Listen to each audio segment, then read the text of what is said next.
Hello and welcome for coming today. My name is Kayla Viveris and I am the Programs Manager for Polaris MEP.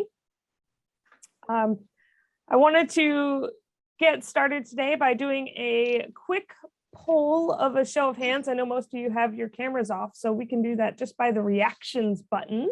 So if you go down to the lower right-hand corner, there's the reactions button there. So or you could also write in chat, but I have a couple questions for you. So how many of you are here today are already in the exporting business?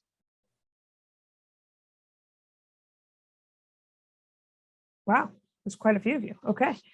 And so how many of you are here today because you're potentially new to exporting? Okay. And how many of you have done some random exporting but would like a new strategic approach to your exporting?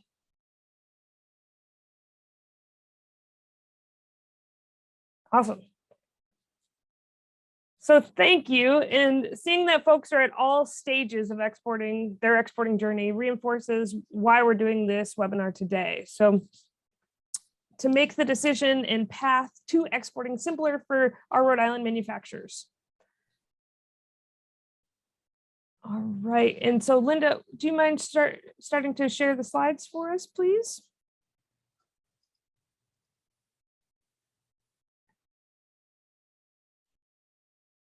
Thank you. And for those of you who have not yet worked with Polaris MEP, we are a nonprofit consulting group where our sole mission is to help support small and medium-sized manufacturers in Rhode Island. We improve and grow and increase their profitability. MEP stands for Manufacturing Extension Partnership. We partner with Rhode Island manufacturers, and we are one of 51 MEP centers across the nation. We respond to your needs and requests for support throughout the nation, but specifically Polaris MEP helps out Rhode Island manufacturers. We help manufacturers with their top line, bottom line, and pipeline. Many of our services include lean, quality, facility layout. We are delivered by our internal team, but we also have experienced manufacturing experts and a huge third-party pipeline as well for our third-party partners that we use. So as a program manager, I seek those partners and I actually match them, I match our companies with the, experienced third-party vendors that we have. So if you ever have a problem or a need for your business, I want you to feel free to call me at any point in time and say, hey, this is, the obstacle that we've come across.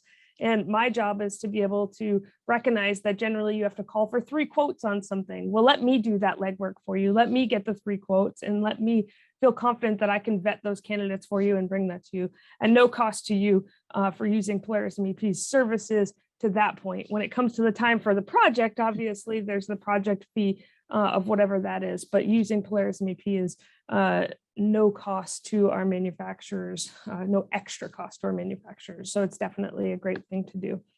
Now, today's presenter, I'm very excited for you because it's our first time of actually introducing Linda to our manufacturers in Rhode Island. So today's presenter is Linda Woulfe. She is an expert in global trade. Linda has spent the last 10 years as the Assistant Director at the Chafee Center for International Business at Bryant University, where she was part of Rhode Island's International Trade Office.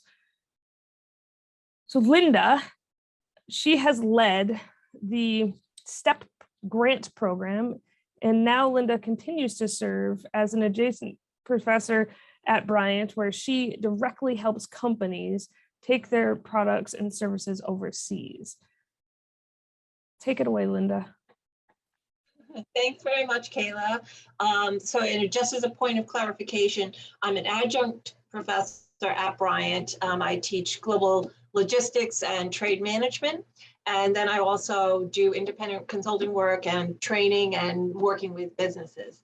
So I'm thrilled to be with you today. I see a couple of familiar faces. It's good to see many of you again, and glad to have you here. First question I'm going to ask is if you could just put into the chat box why you're here. Why did you pick this seminar to attend, other than the fact that it's free? Is there something particular you're looking to get out of it? What brought you here today? And Casey from Polaris is working behind the scenes with me, and she'll be watching the chat box for your responses. So just be interesting for me to see what it is that you're hoping to get out of today's webinar. So, okay, next slide. Sorry, I missed that slide, Kayla. It's not moving forward. There we go. All right, so today's agenda, the typical who, what, when, where, why, is what we're going to go over today. So we're going to be talking about why you should be considering exporting, who should be an exporter, which is kind of an interesting question to talk about. How do I know if exporting is right for me? What do I need to do to be an exporter? Where do I start? And that's where a lot of people have their biggest questions. What do I do? Where do I start? And how do I go about getting information, getting help, getting assistance, and getting started? So we have 60 minutes, and we're going to try and cover as much of this as we possibly can. So I wanted to start off today with just sharing with you some facts. And again, these are facts, they're not opinions, but actually, surprisingly, 95% of the world's consumers are outside of the United States. I know we are a huge country. We have a lot of businesses that you can sell to, but we only represent 5% of the world's consumers. So that's one huge reason why people should be considering exporting. We are one of the few countries in the world that don't put a priority on exporting because we do have such a huge market, but something to stop and think about. Most of you represent small, medium-sized businesses, and actually 98% of the roughly 300,000 US companies that export are small and medium-sized businesses. So that's to say that exporting is not just for the big guys. You don't have to be, the Fortune 500 company to be able to export. There are a lot of small businesses, as you can see, and a lot of small businesses right here in Rhode Island that are successfully exporting. And these companies actually account for 1/3 of US merchandise exports. So again, huge reasons why small businesses here in the United States should be considering exporting. So taking it down a level and saying, okay, but what's in it for me? Obviously, we all know that you want to be profitable. So you're looking to increase your profitability, which is a great opportunity for exporting. Most exporting companies, statistics show, are more profitable than non-exporting companies. More jobs. Exporting actually creates jobs and creates good jobs. So it's an opportunity not just for your company to grow by creating jobs, but also Rhode Island to grow, the United States to grow, our economy to grow through creating more exports. And actually, again, statistics show that companies that export typically pay higher wages because they're increasing their business, because they're expanding overseas, because they're more profitable, they're able to actually pay higher wages. Now, here's another really good reason to think about why you might want to export, and that's product diversification. People who are in certain industries may find that they have peak seasons and then very low seasons. So to take an extreme example, product diversification, if you are in the ski business and you sell skis, you're probably very busy October to maybe March. And then unless you switch off to selling swimming pools, you probably are very quiet during the summer months. But there's an opportunity to go to the other hemisphere when their winter is our summer and our summer is their winter, and create year-round sales for that seasonal product. So that's just one example of how diversifying your product, your countries where you're selling, can actually help your business be more sustainable and be more consistent. The other is market diversification. When you diversify the markets you're selling to, you have more opportunities, not only just to sell more product, but maybe to take advantages of different peak seasons, different life cycles of your product. A lot of times here in the United States, you'll introduce a product and it will peak. You'll have the peak of the life cycle, and then it starts to decline. Perhaps it was a fad, perhaps it was a technology that's becoming a little bit outdated. But there's other countries where it's still being introduced and it's still starting to peak. And there's an opportunity to say, okay, I'm on the downturn here in the United States, but let me find another market where there's an opportunity for me to actually sell this product. And then the last one is risk mitigation. The more areas that you're selling to, the more opportunity you have to write out any downturns in the market, downturns in the economy that may happen. So if you're only selling in one area, say of the United States, and there's bad weather, we've seen a lot of that happen. There's some kind of an economic downturn. If you have other business, it can help offset that loss of business in certain areas. And obviously, the more you sell around the world, the more you're able to ride out all of those different opportunities and also downturns in the market. So now moving on to the who. Who can be an exporter? And probably the biggest question is, who should be an exporter? So I get this question a lot, who can be an exporter? Because some countries, they have requirements in order for someone to be an exporter. Whoops, sorry about that. They you have to get a license to be an exporter, or you have to be registered to be an exporter. That's not the case in the United States. And probably many of you have exported without even knowing you're exporting. You know, you may have put something, sent something FedEx to a relative overseas for a birthday or a Christmas present. You may have had something you purchased and you had to return it overseas or send it for repairs. I mean, that is actually exporting, and anybody can do it. I say that, though, with the caveat that there are export regulations in the United States. So there are controls, and you have to abide by the laws. So as long as you do that, basically anyone can be an exporter. But the bigger question is, who should be an exporter? And I'm not here to tell you, despite all the facts, that exporting is right for everybody. If you're a new company and you're just starting out, you're just starting in Rhode Island, you might want to think about selling and expanding into New England. Or if you're selling in New England, you may want to expand in the United States. It's not the end all and be all for everybody. Export is not a quick fix. It takes time to build those relationships. It takes an investment of energy, manpower, diversification to be able to find the right products, but there's huge potential in it. So one of the things we'll talk about is going through that process of saying, is this right for me? And again, on the other hand, some people will have a product that's just a natural fit. It may be that they developed the product that way. It may be that it just happened to be something that there's a huge demand for. We have certain companies here in Rhode Island, Adhesia, for instance. They make nutritional bars for poorer countries, people that need that extra nutritional food. Obviously, there's some business in the States, but it's designed to be sold to developing countries, poorer countries where poverty and lack of proper food is a problem. So for them, it's a natural fit.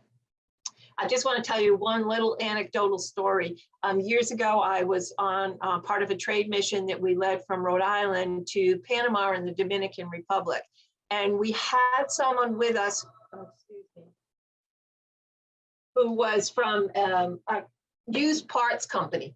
He was a car repair service, so he actually sold used car parts.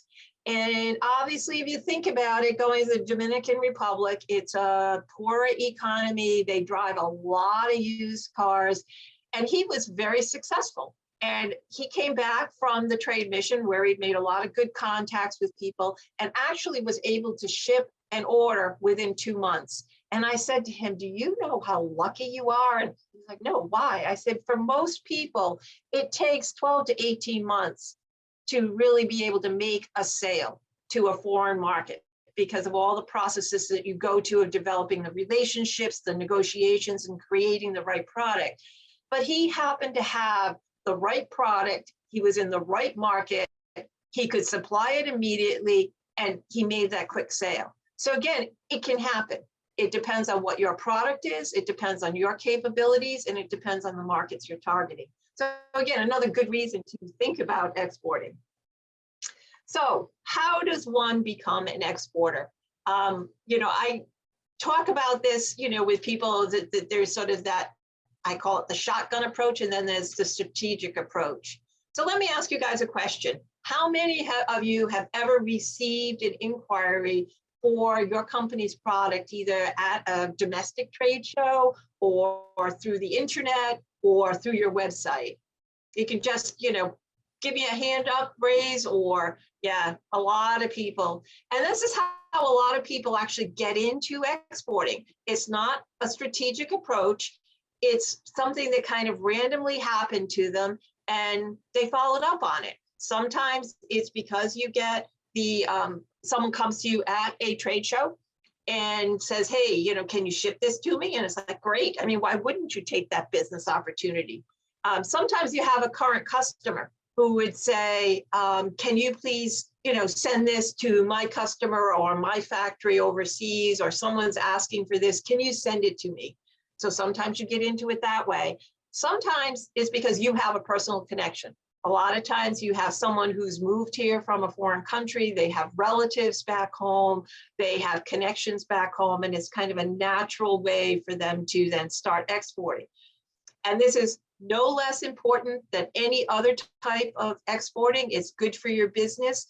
The thing that I would raise is that it's not necessarily part of your business plan. It's not necessarily sustainable and something you can build on unless you follow a more strategic approach. So again, never would I say don't take advantage of it, because obviously as long as you know what you're doing and you're careful about it, it's a good opportunity. But what I want to talk about more is building that strategic approach. So to be strategic, it's kind of, you got to put the time and the energy into it, but you're going to reap the benefits in the long term. In order to really create a long-lasting and sustainable and successful export plan, a strategy, you need to do the research. You need to spend the time not only looking internally at your own company, but looking at markets around the world, looking at where the best opportunities are for you and what you need to do in order to be successful in that market. So making a strategic plan, obviously the best thing is to look and make sure that exporting is right for you. There's no quick and easy answer. You can do that random sort of shotgun approach, or you can do what I'm talking about, which is more do a plan based on research and analysis. And again, I want to sort of share, it's like hunting for a new job. You can't be successful really if you go out to the world and say, hey, I'm available, hire me, I can do anything you want. You need to be able to say succinctly, this is what I do, this is how I can help you, and this is why you should buy my product. And that is not as easy as it sounds. You have to really do the research, and you have to figure out, is your product the right product? Can you sell the product the way it is, or do I have to make some changes to my product? Can I sell it and be successful at selling it? So one of the things that now we're going to look at is, how do I do this strategically? How do I make those decisions? How do I know what questions to ask? So the first thing we're going to start with is talking about what is the product or service you want to export. Excuse me. I'm going to just tell a little bit of an anecdotal story here as well. Years ago, when I was with the Chafee Center, we were doing a project with the SBA, and it was a national project helping disadvantaged companies explore export opportunities. So this company happened to be out in the Midwest, and I was talking with them and trying to walk through the process. So what do you do?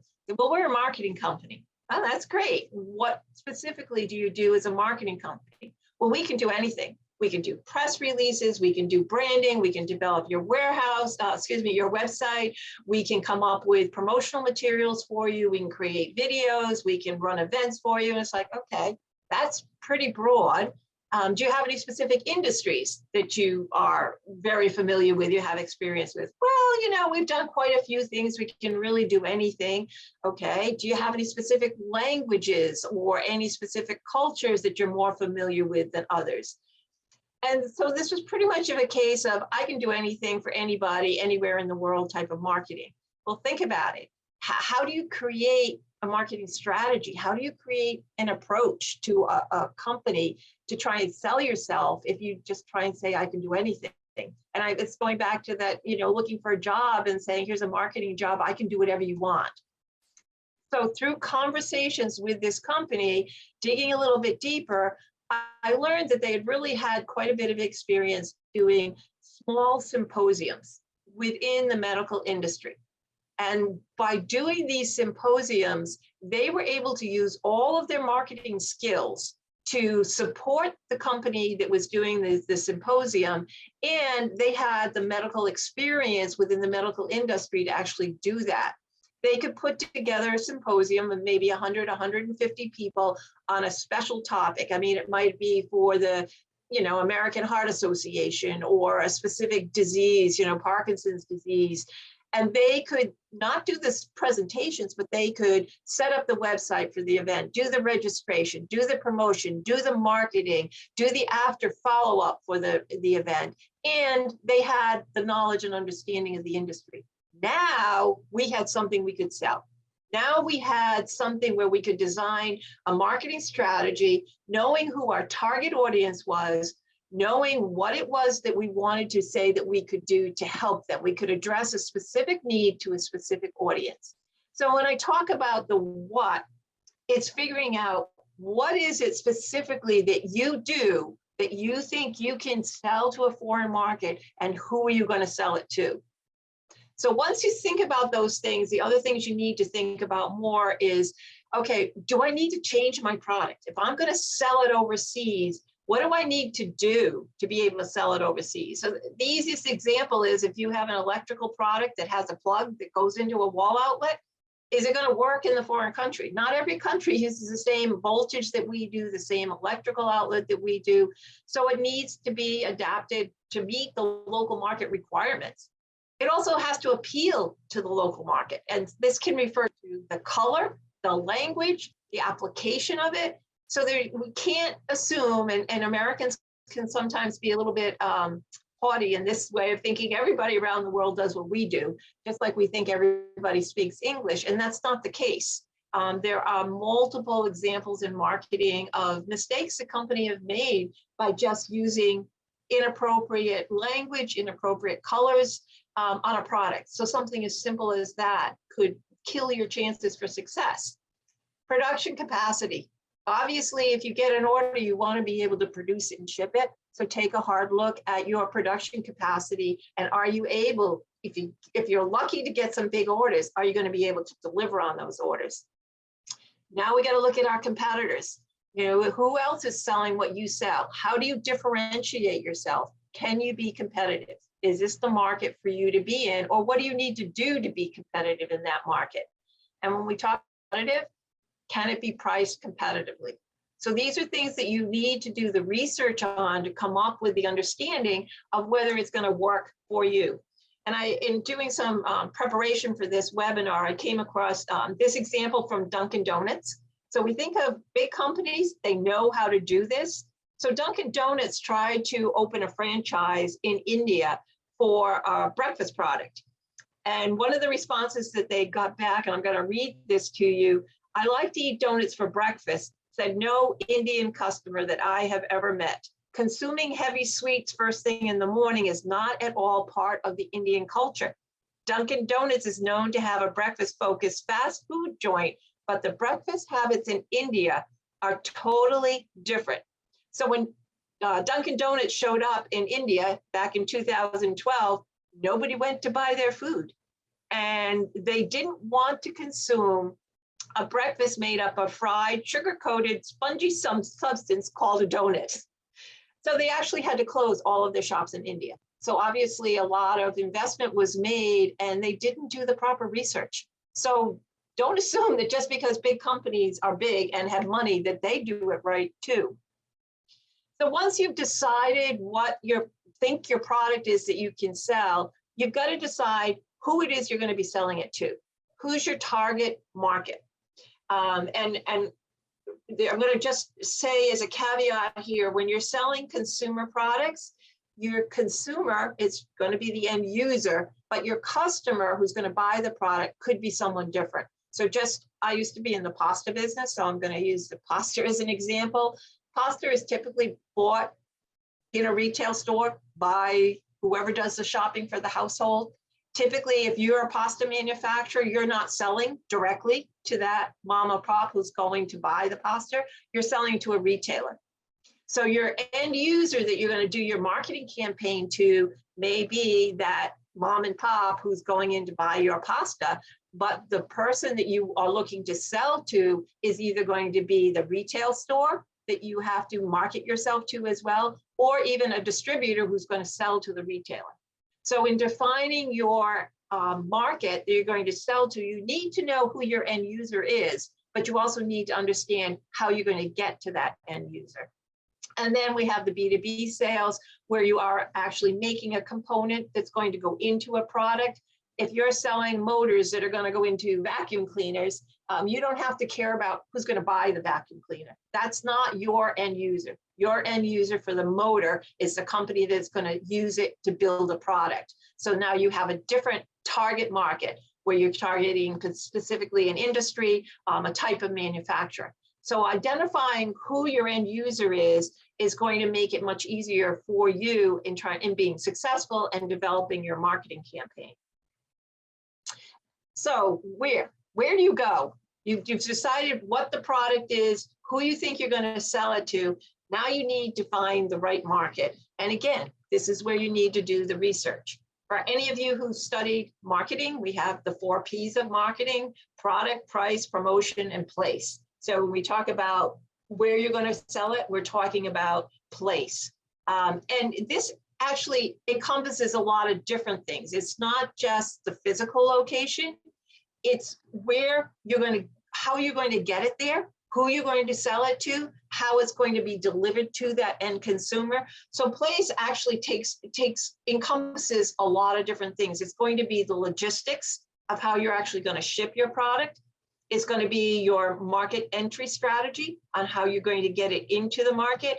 And again, it's understanding the different marketing channels, the different requirements for your product, how you're going to evaluate yourself against your competition by getting it to that end user so that they will actually buy your product.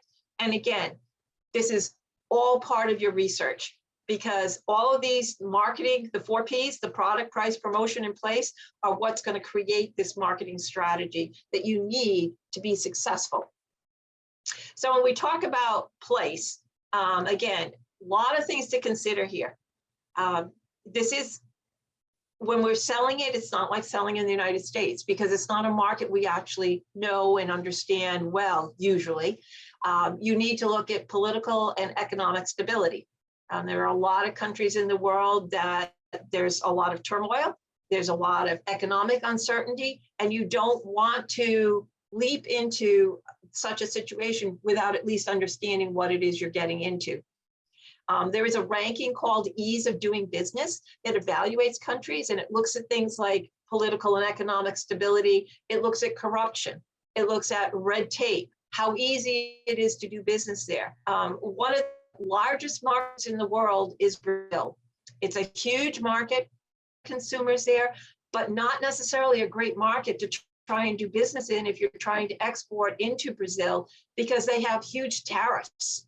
They have a lot of requirements for licensing, and it makes it very difficult to sell your product into Brazil and be competitive, because they're trying to protect their economy. So they put high tariff rates on imported products that compete with something they already have.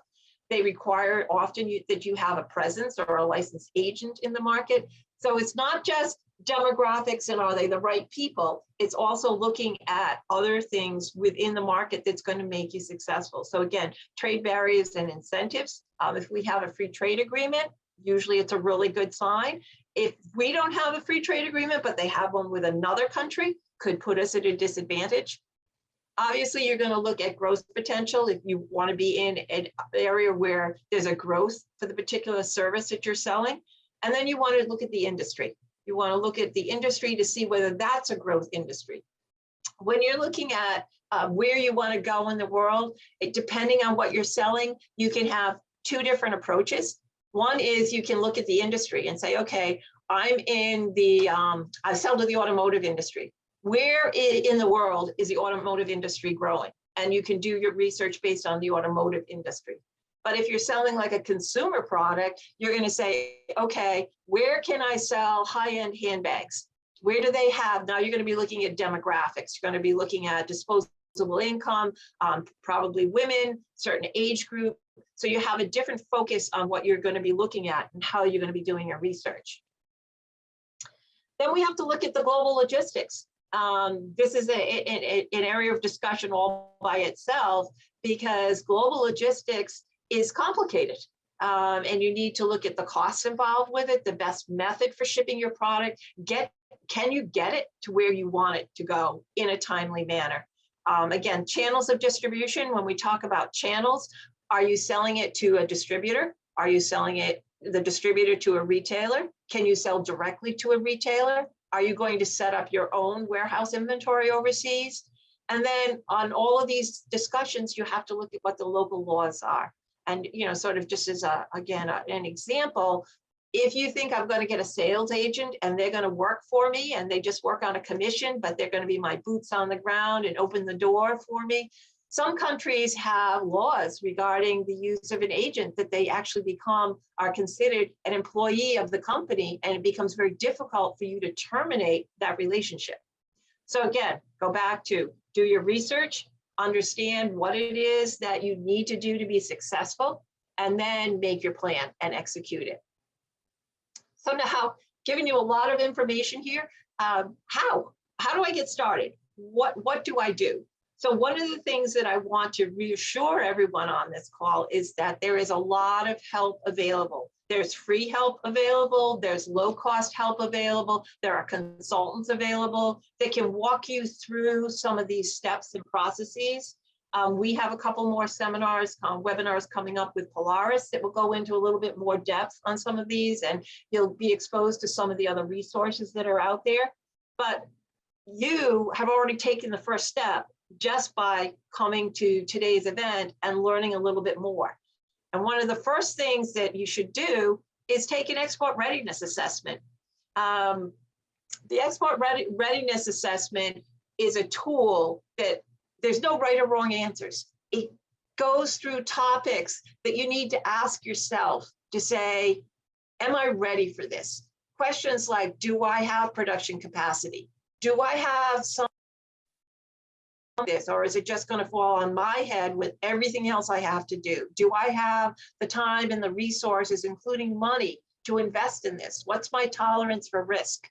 So for those of you who are watching the webinar today, you'll be able to fill out a survey and get access to the readiness assessment tool and kind of go through it yourself and be honest with yourself, because this will help you set realistic expectations of whether, one, exporting is right for you and what you can expect to get out of it. Because like anything, the more you can put into it, the more your chance of success.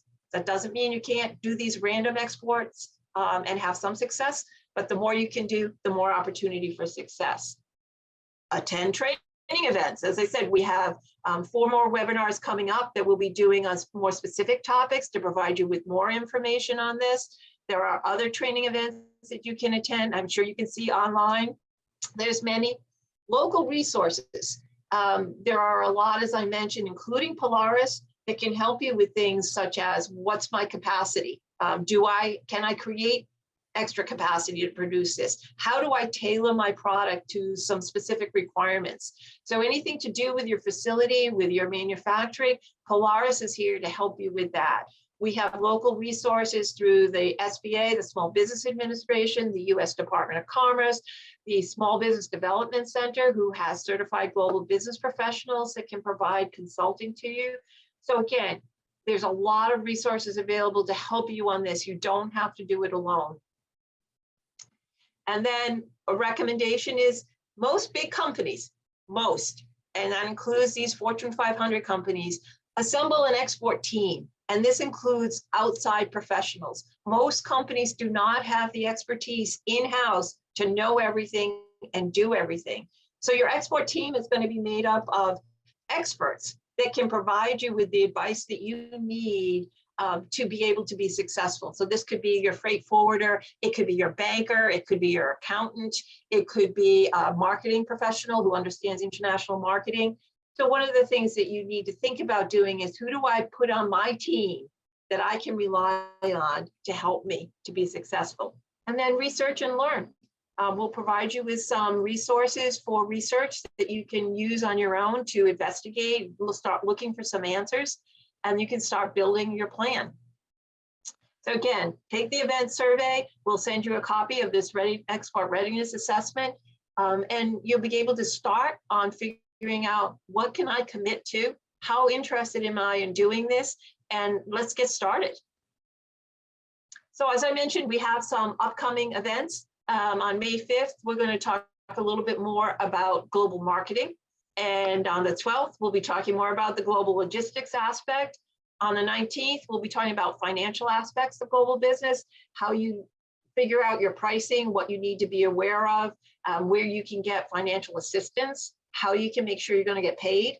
And then global business management. How do I manage my global business? What are the things I need to be aware of, such as export compliance, IP protection, and some of the others. These are 90-minute workshops that'll give you more of an introduction to these topics. So resources, I mentioned a lot of these already. Polaris, obviously, for all of your manufacturing needs. The Small Business Association, Mark Hayward and Joan Moran are excellent resources for international. They also offer some seminars that you can look into in attending. The Small Business Development Center, as I mentioned, with Diane Funaris and Manny Patel, excellent resources to provide some consulting, especially if you're a startup business and you also need help trying to figure out, what's my business format going to look like? How do I set myself up before I even start on exporting? RIMA, Rhode Manufacturing Association. I hope that most of you that are manufacturers are actively involved with RIMA. Rhode Island Commerce Corporation, the Chafee Center for International Business at Bryant, and then other trade associations. There's RITIN, there's Synedia, there's a lot of trade associations that provide help. Local universities and colleges also provide assistance and programs. The Rhode Island Israel Collaborative with Avi Neville, for someone who's interested in Israel. Foreign consulates provide a lot of assistance. So as you can see, there's a lot of help out there. A lot of times it's just knowing, where do I go and how do I find that help? And we can help you with that as well. So again, here's when you're doing your export team, your freight forwarder, your bank, export compliance specialist, international marketing, SBA, SBDC. These are people that you need to put together so that they can help you. And most of these will do a lot for you at no cost. You just need to know the questions to ask to get started and start building your team. And they're part of your research to put together the strategic program. Just included a couple of sites here. US Department of Commerce has an excellent website, trade.gov, that has a lot of information on industry reports, country reports. CIA World Factbook is another one. The World Trade Organization is another one. US Census actually collects all the trade data for the United States on exports. So if you want to see what's being shipped where, there's a lot of trade journals out there with information. Particularly, I mentioned the American Journal of Commerce, Transportation, and then read the international news, figure out what's going on. So now, almost perfect timing. We have some time for some questions, and you can put them into the chat box. Casey, I'll let you handle that. I don't know if we can open it up and let people raise their hands. How you want to do that? Sure, yeah. I have got the chat box open, so if anybody would like to send some questions in the chat box, we can get that started. If you'd prefer to speak, though, feel free to raise your hand. It takes a couple minutes for everybody to type things out, so it'll be just a second.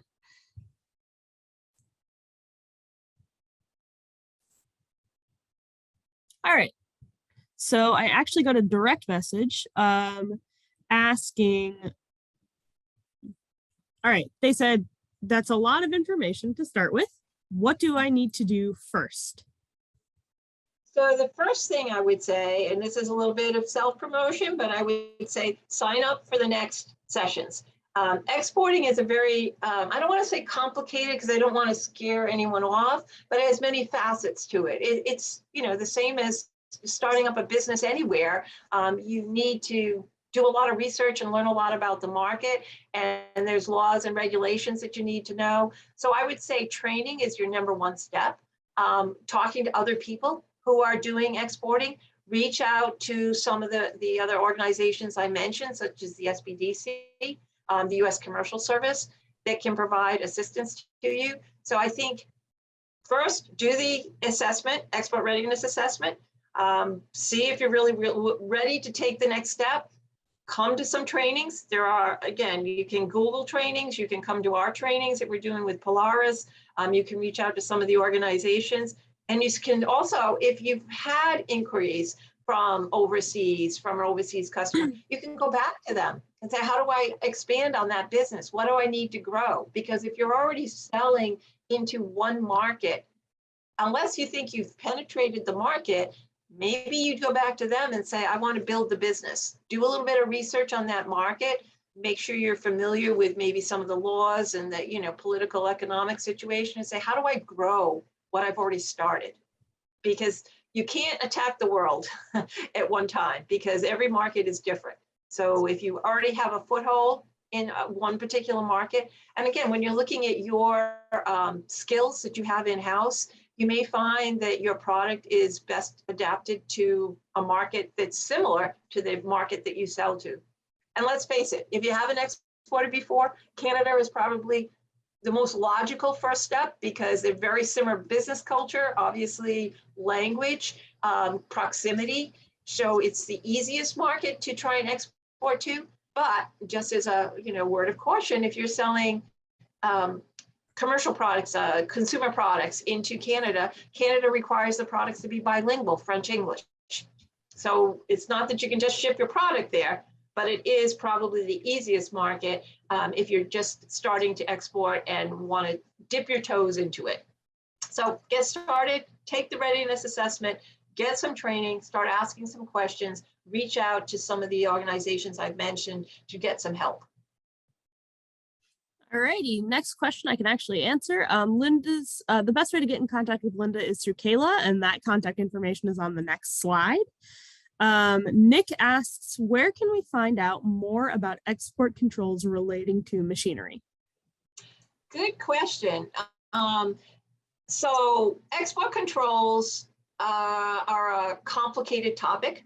There are exports certainly that specialize in this that we can share references for you, and ranging from consultants to legal experts that specialize just in export controls. We'll touch on it on our global management seminar, which I believe is May 26th. We'll talk a little bit about it. Or you can do the research yourself, and you can go to BIS, the Bureau of Industry and Security, and look at their information and walk through it a little bit in terms of export control. Or you can, as I said, reach out to consultants. It's a complicated topic, and it's unique to every company depending on what your product is. But if you like, we can send you the link to the BIS website. Alrighty. So the next question, it starts with, this is a rather detailed question. So there can be some follow-up on this, but figured we'd ask.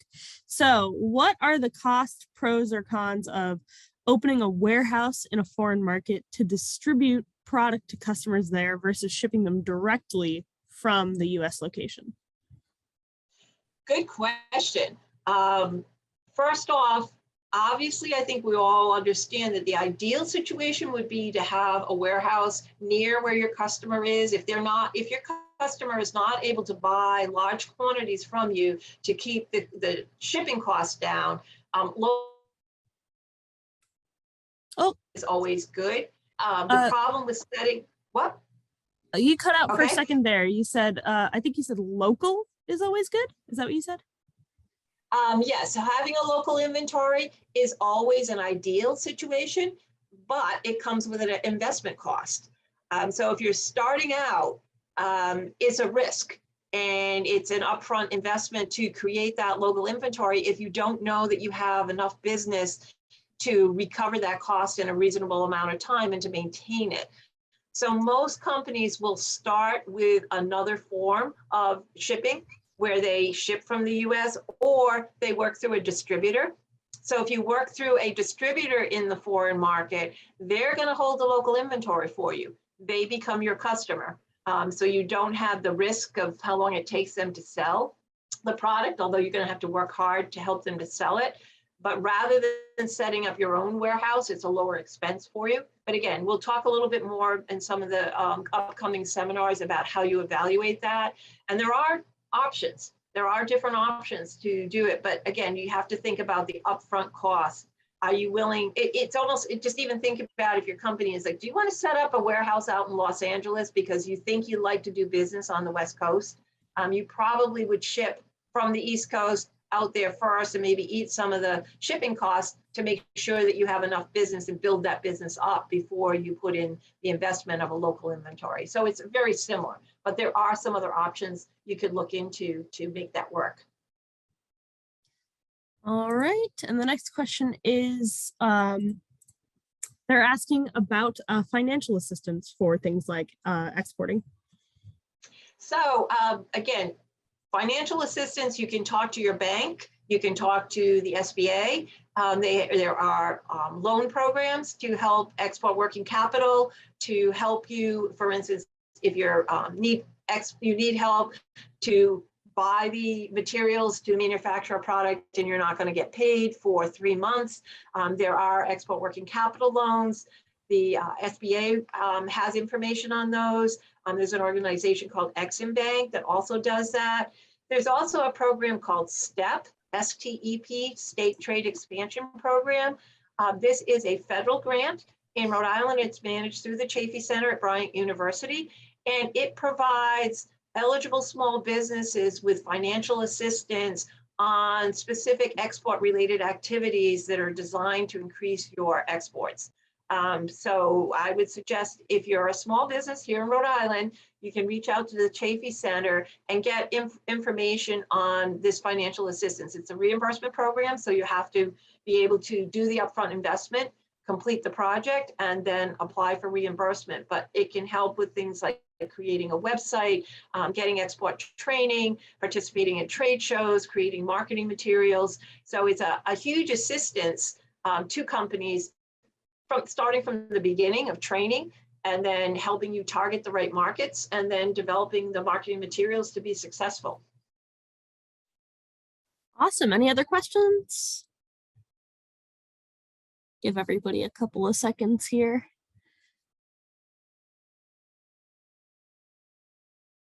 I think that, what I would love to be able to share more with you at some of the sessions is let you hear from other Rhode Island companies on how they've been successful. And everybody's story is a little bit different. Depends on what their product line is, depends on, who they're targeting their sales to. There's a small company, I won't mention the name, but they make jewelry and they make costume jewelry and they make it primarily focused on weddings. And they have developed a big market in Japan, because in Japan, the jewelry that they wear is beautiful and is a certain type of jewelry, and that she's been able to develop a business as a small, I'm not sure if she's a sole proprietor, but a very small company selling her product in Japan because she has a niche market that she knew her customer and she was able to target it and be successful.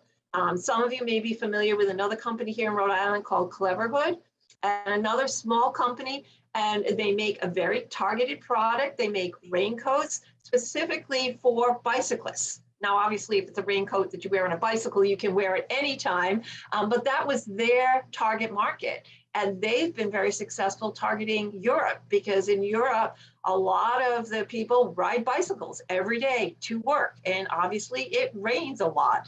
And they found a market there that fits their demographic, and their business is taken off in Europe because they've developed the right product for the right market, and they're targeting the right buyers for it. So, you know, and I can go on and on with lists of companies that have been able to be successful by making a strategic decision to do this and investing in it and building up that business. Awesome. Okay. So it looks like we don't have any more questions. So yes, we can move on. So, are we on the last slide? I'm not moving forward. Is there another slide? Oh, okay. I'm sorry. Yep, there it showed up. So next steps, the export readiness assessment. So Kayla will be sending out the survey to you. When you respond to that, you can get this export readiness assessment. Obviously, we hope you'll sign up for our upcoming workshops. Contact Kayla if you have any questions. Certainly Polaris can be your first step for help. They can also relay any questions or messages to me. Happy to work with you on that. And again, I gave you a list of some of the other organizations that you can reach out to. Yeah, And there we go. thank you. Kayla's information. Yeah, thank you, Linda. I appreciate today. That was an excellent presentation. And so thank you for everyone that attended. We really value all your input and feedback. So if you could fill out that survey, we'd really appreciate it. And once you do, we will send you the slides and the readiness survey from today. And remember, this is one component of your business that you're looking to grow, but my job at Polaris MEP is to help you evaluate your entire business and to help you find partners that are experts in those fields that can support you. So we like to say that, you know, you're experts in manufacturing, so spend your time doing that and allow me to help vet candidates and allow me to sit on the side of the table with you so that you can, you know, let me bring those vetted experts to you and save you time and money. So anytime you have a problem, feel free to give us a call and, you know, let us support you in any way that we possibly can, because that's what we're here for at Polaris MEP. Again, thank you for your time today and feel free to reach out. And thanks, Linda. Thank you. Thanks, everybody.